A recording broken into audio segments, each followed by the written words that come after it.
Welcome to Queer View Mirror, a show about queer people, by queer people, and for queer people and our allies. I am Don. And I'm Scott.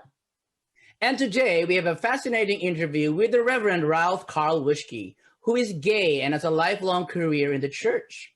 We are also joined on the panel by good friend and queer ally, Pastor Brenda Nesegard Paul, as we take an inside look at the queer identity and religion.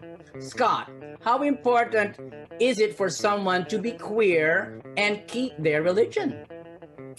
I think most queer people have asked themselves about religion's place in their lives in one form or another. Some people believe we've been betrayed by the church and we're better off without it. And we know others, like Reverend Ralph Carl Wuske, who have found their place in the church and their queer identity just as important. That's very true. Not all churches today are inclusive of the LGBTQ plus communities, but we've seen great strides in the Catholic Church recently. Reverend Ralph Carl has a unique story about his own journey in the Lutheran and United Church. Okay, let's get started then, Scott. Stay tuned, everyone, for another provocative conversation, including a performance by Panamore, right here on Queer View Mirror.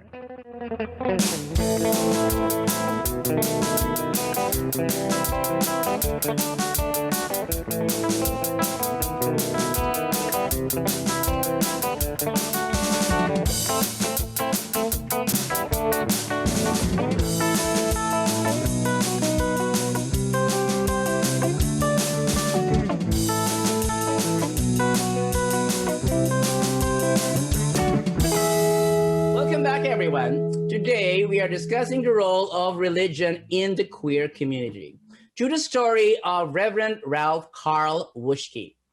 We've all heard many stories of queer people struggling to be their authentic selves because of their religious beliefs. Some of us have spent a long time working for greater acceptance, and the church has been largely oppressive historically. But I think it's encouraging to see some churches becoming more inclusive.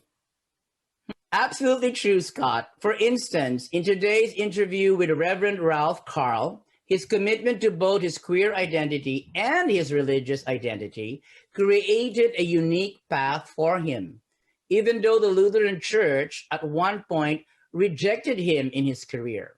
Now let's hear the Reverend Ralph Carl Wuske share his wonderful story. We invited a local pastor in Alberni, the Reverend Brenda Nesegard Paul, who happens to be, full disclosure, my pastor, to join us today. She is the pastor of Trinity Anglican Lutheran Church, known for its rainbow bench out front.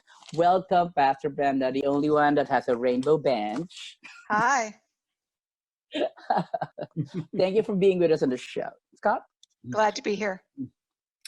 Hi, Pastor Brenda. Thanks for joining us. I understand you were the one who introduced us to the Reverend Ralph Wuske. Is that how I say your name?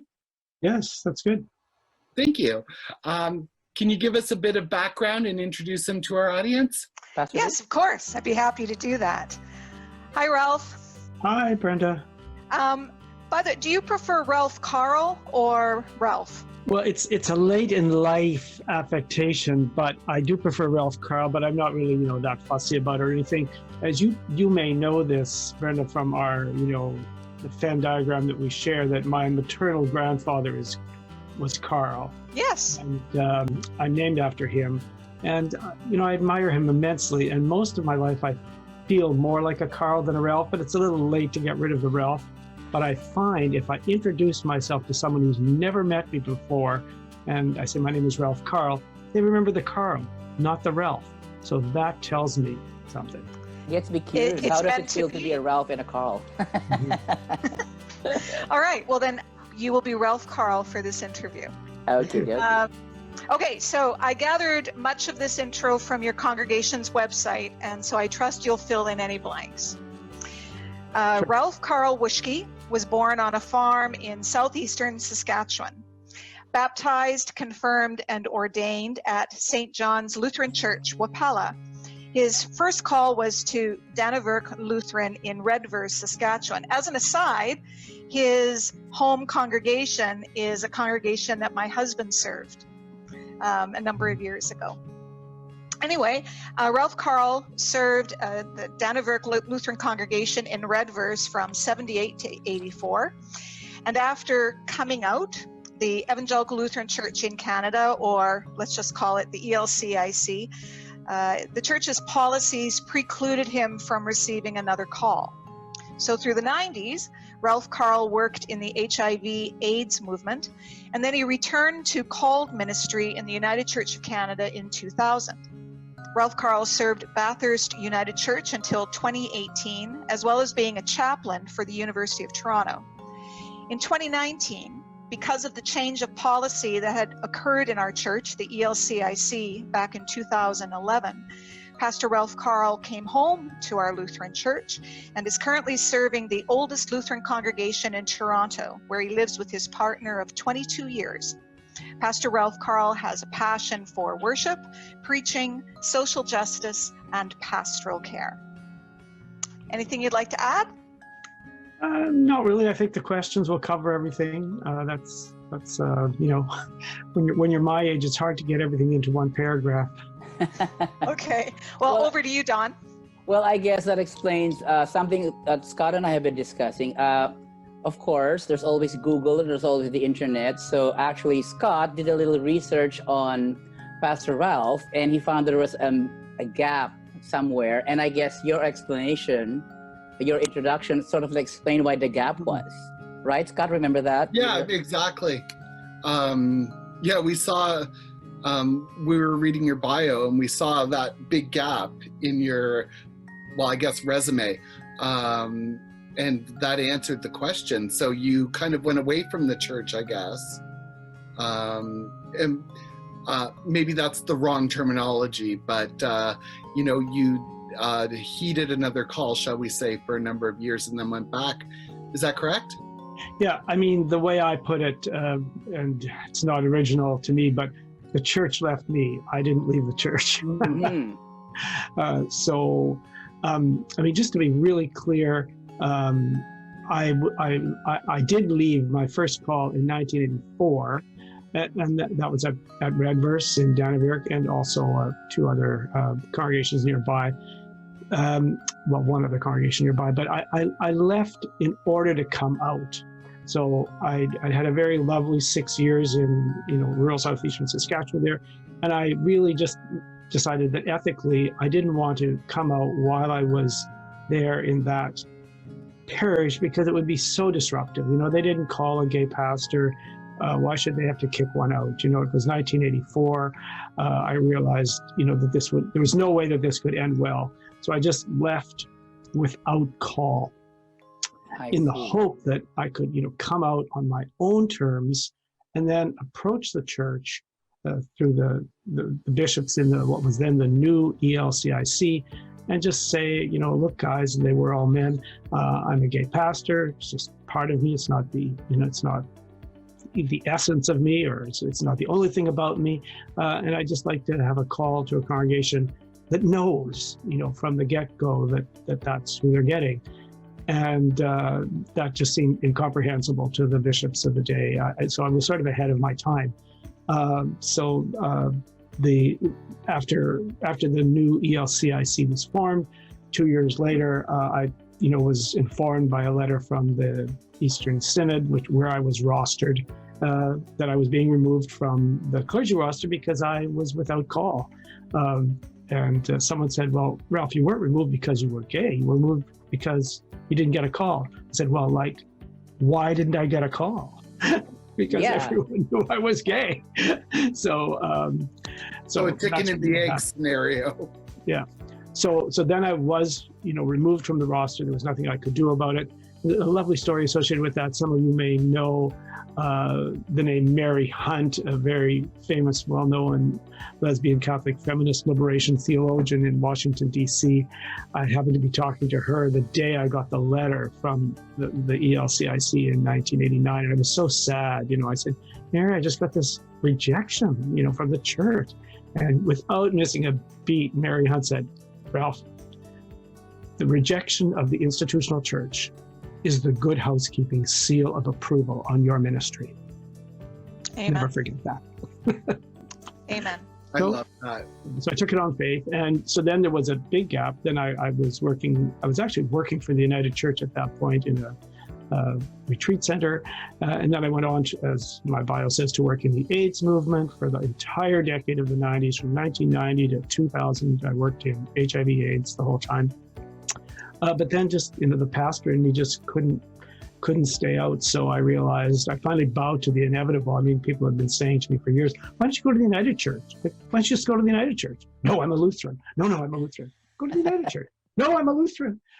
Finally, I ended up in a beautiful United Church congregation in downtown Toronto, and then a neighboring congregation, Bathurst, was looking for a new minister, and it was all very intuitive. I just applied, and they hired me, and then I had to just go through the steps of the admissions process in the United Church of Canada, which went very well. So then I had an 18-year pastorate in one congregation in the United Church until retirement on September 1st, 2018. So let me clarify. Did you go back to the Lutherans though? Are you back to the Lutherans? Well, yes, now I am. So to finish that part of the story, so I retired in 2018.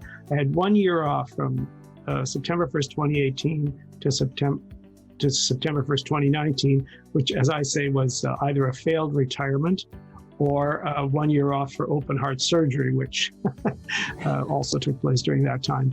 So when I heard in June of 2019, so about a little more than a year ago, that the pastor at First Lutheran here, which is just a 15-minute bike ride away from my house, was taking a call and that the pastor would be vacant, I called the local bishop in Ontario, Bishop Michael Price, with whom I've always had a fine relationship, and said, Bishop Mike, First Lutheran Church. And he said, Ralph, would you be interested? And I said, I would. And so that really got the wheels rolling. He said, well, there is a process now for reinstatement that we're working on at the National Church Council, by which people like yourself who were removed, from the ELCIC roster because of, the form of discrimination against homosexuals that we practiced then. But there's a process for reinstatement by which you could come back in. I said, okay, let's get on with it. And so I started serving First Lutheran on September 1st, exactly a year after retirement, on an interim basis. And once the reinstatement interview and process was over, then in January 2020, there was a full-fledged right for installation and reinstatement where National Bishop Susan Johnson preached and Synodical Bishop Michael Price presided, and local dean Christian Ciccone did the installation. So it was a Lutheran love-in. I have to tell you, it was a big snowstorm, but we still, packed the church. Well, I'm curious, why are you so in love with the Lutherans? I mean, you're already with the United Church. Were you not happy there? Or is that being a Lutheran just so meaningful or deeply rooted within your person? Yes. I mean, it's so intrinsic to who I am. And even, I love the United Church. I'm grateful every day for the United Church of Canada. The way I say it is that, I have two church homes, the church home of my birth and an adoptive church home. And, the Lutheran home is the home of my birth. That's where my birthright is. But I was, adopted by the United Church in a beautiful way, and also had a lovely relationship there. But even, my United Church congregation for the entire 18 years, they were all teasing me, like, WUSHKE, like, really, you're a Lutheran. We know you're going back. We know you're going back. And so, so I think, like, for me, this goes to the sort of the queerness part of the gay part. My coming to self-awareness as a gay man or a homosexual adolescent was just during the time of my confirmation, in Wapella, Saskatchewan. And so that was a very, fecund time, a very rich time. And just as I'm becoming aware of sort of this problematic sexual orientation, I'm also falling in love with everything there is to fall in love with about the Lutheran Church. As a person who's coming of age, I love the liturgy, I love the music, I love the pastor. My confirmation day was just like this, incredibly important day for me, right? I took it so seriously. So I've often been given to saying that, my way of being gay is a religious way of being gay, and my way of being religious, because I'm a very religious person, is a gay way of being religious. And the content of that religion is mostly the Lutheran formation that I got, in adolescence, and then in seminary, and being a Lutheran student in the Luther College and in the Lutheran student movement was just super formative, for my sort of worldview and identity and theology. And isn't there there's a Lutheran seminary in Saskatchewan, isn't there? Yeah, I'm a graduate of LTS Saskatoon and also a graduate of Luther College at the University of Regina. It's my seminary too. Right. I see. Yeah. And I have a friend who graduated from there as well. That's why it was in my mind there. So in 1984, when you say you were coming out, were you also was that you coming out to yourself? No, that had happened, earlier on back in seminary. And I also came out very discreetly to some friends. And before I was installed in my new parish there in 1978, I came out to my parents. As Brenda mentioned, her husband served there, so she knows my parents, I'm sure.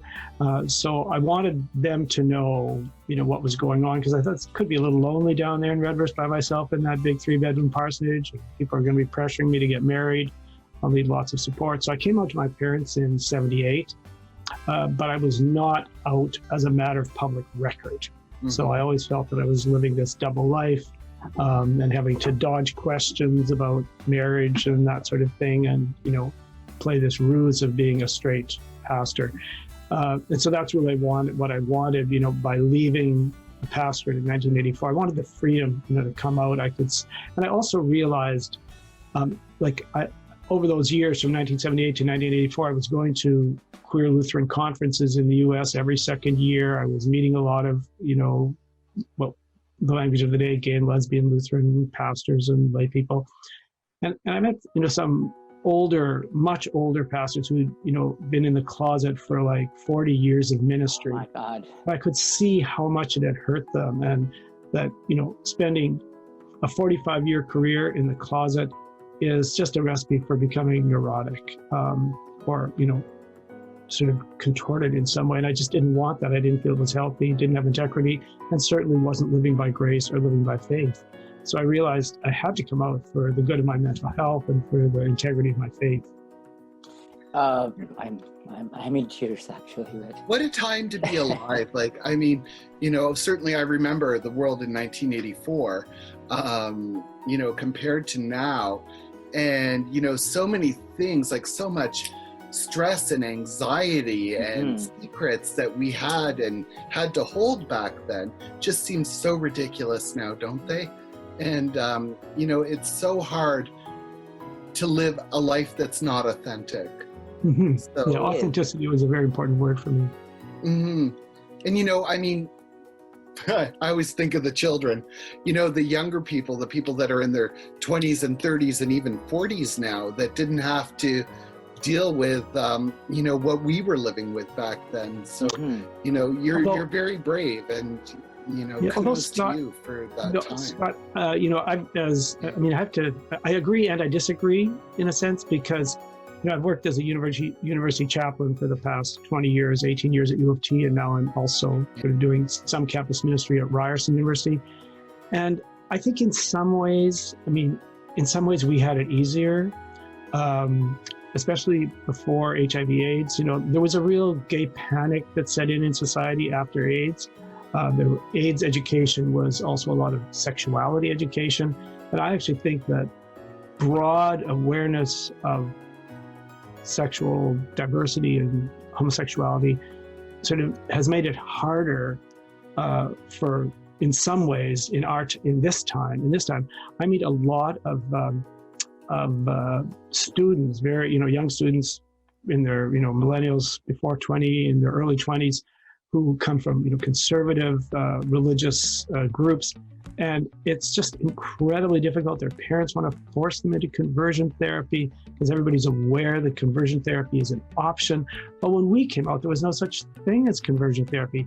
Nobody in Wapella, Saskatchewan had ever heard the word homosexual in 1978. I mean, it was a blank slate. So, when I came out to my mom and dad, my father didn't know what I was talking about. Like, he had never heard of homosexuality. And so that evening, I had to define it for him. So, he didn't have any homophobia because he'd never heard of homosexuality. And everything he came to know about gayness, queerness over the next 20, 30 years, he learned from me, which was far better than learning it from some religious fundamentalists. Mm-hmm. But by your own admission, you said the church, correct me if I'm wrong, admitted to their discrimination. Yes. And asked you back.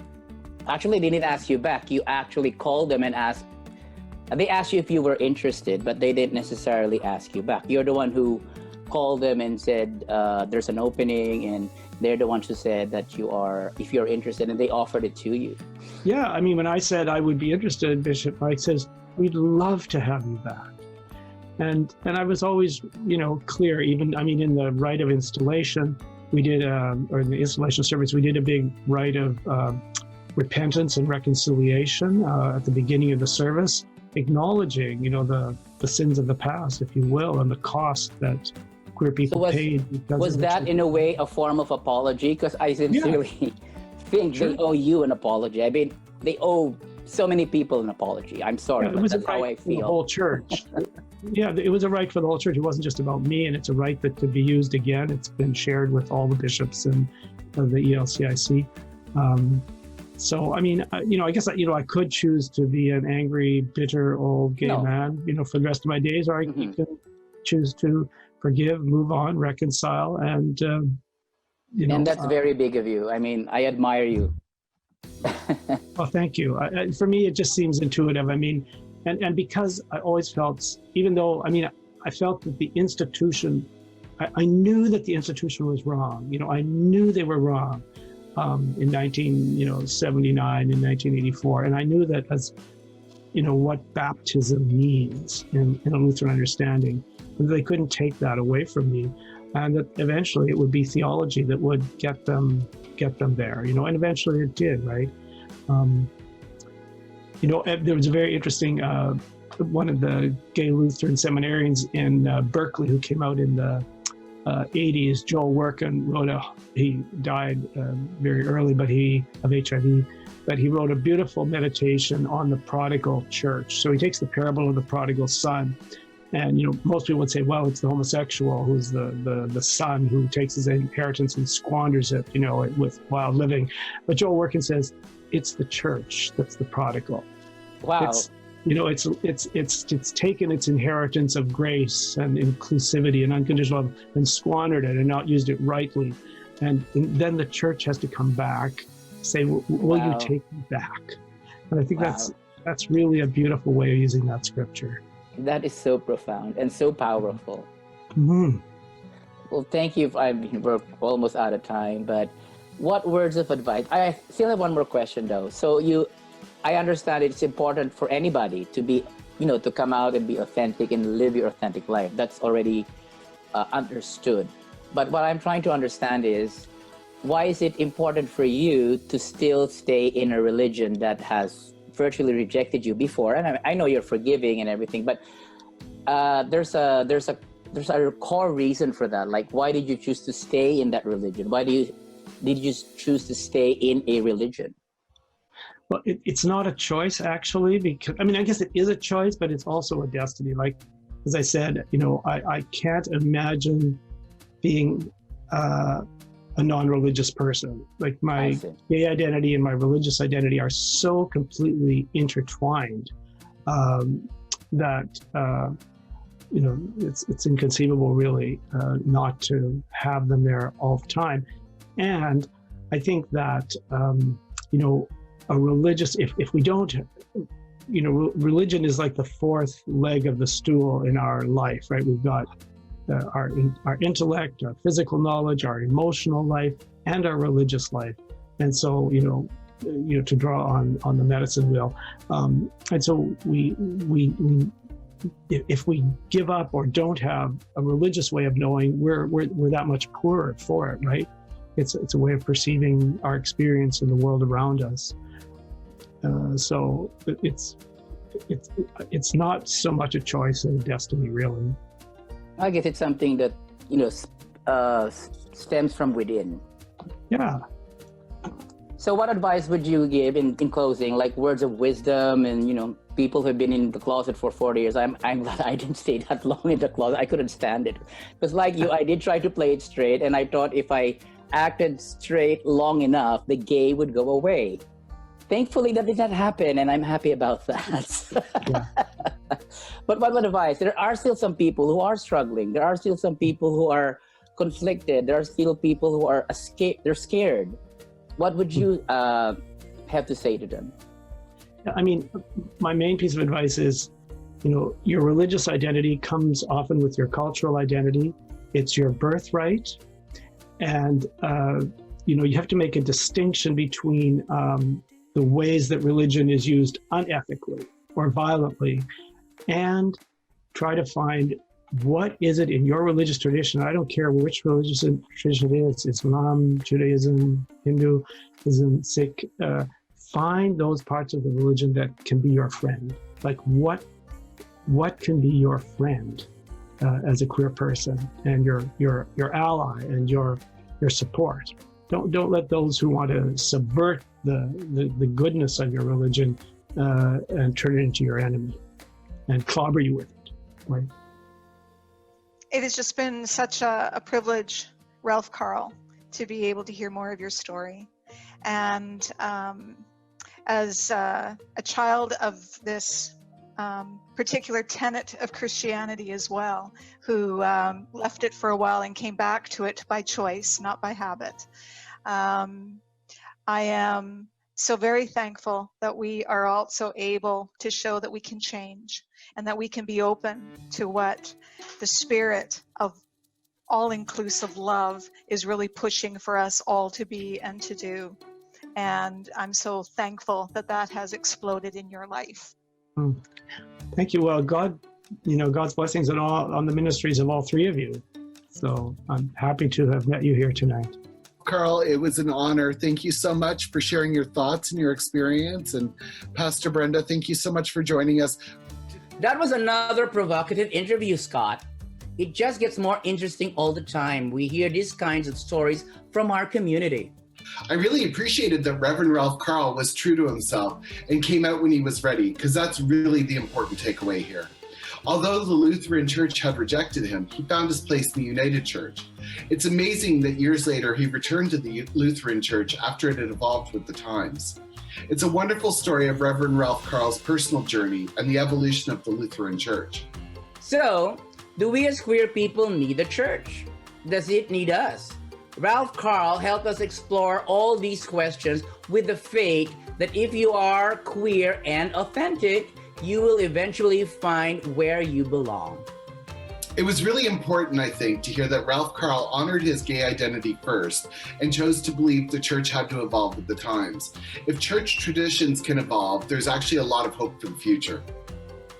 Absolutely. It's also important to remember that we belong everywhere as a queer community, and it is possible for religion to support us in our search for authenticity.